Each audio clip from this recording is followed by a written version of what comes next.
Ganda ng isda. Ayun, malalaki. After New Year. Laki na ulo. Yung ganyang isda, masarap iihaw. Oo. Ayan, labahita, masarap iihaw. Ilang alam. Lalaki ng isda.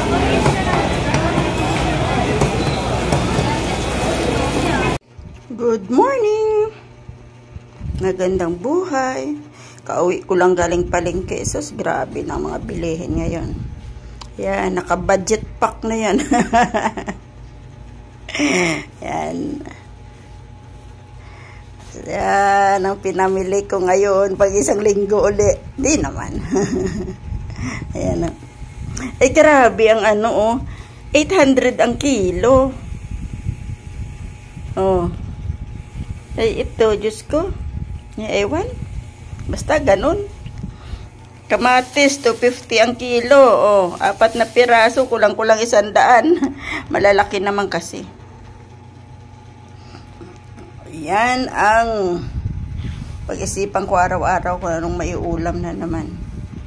Ito talagang di nawawala sa amin. Hindi nga ako nakabili ng lettuce. Nakalimutan.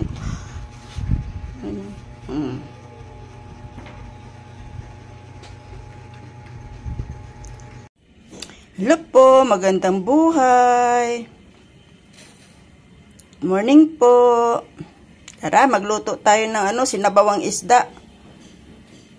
Ayan kamatis, sibuyas, saka kamyas. Pakukuluan natin, saka natin ilagay yung isda. Eh, grabe ang presyo ng kamatis ngayon. Pero sige lang. Bawi-bawi. Ilang araw din may okasyon, puro karne ang ulam, baboy, manok. Ngayon, puro isda tayo, tsaka gulay. Ayan guys, ito yung sasabawan natin guys. Ayan. Buto-buto at laman loob ng tuna. Sarap maghigop ng sabaw.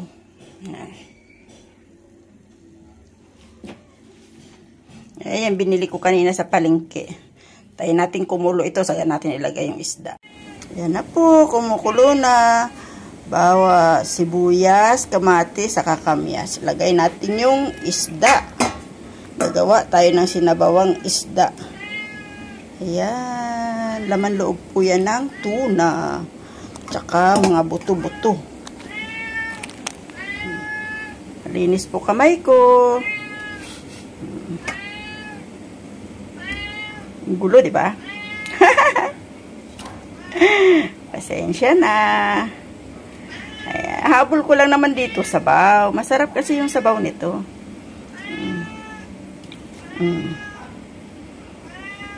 Tapos ayan ayan siya, ayan masarap yan mamaya. Ayan. Ito pa.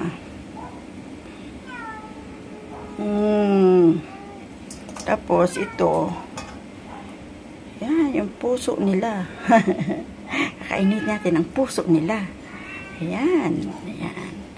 Sabay na natin itong dalawang sili. Ayan na, antayin natin kumulo. May ulam na tayo. Ayan, luto na siya. Ang kinamatisang buto-buto na tuna. Buto-buto talaga. Di naman. Pero mas gusto ko kasi yun. Ayan laman loob. Tsaka ito. Ayan. May laman naman yan. Ayan. Yan na siya. Pwede nang kainin. Masarap na siya. Tapos yung laman kasi, yung ginawa ko, pinaksiw ko. Para sa apo.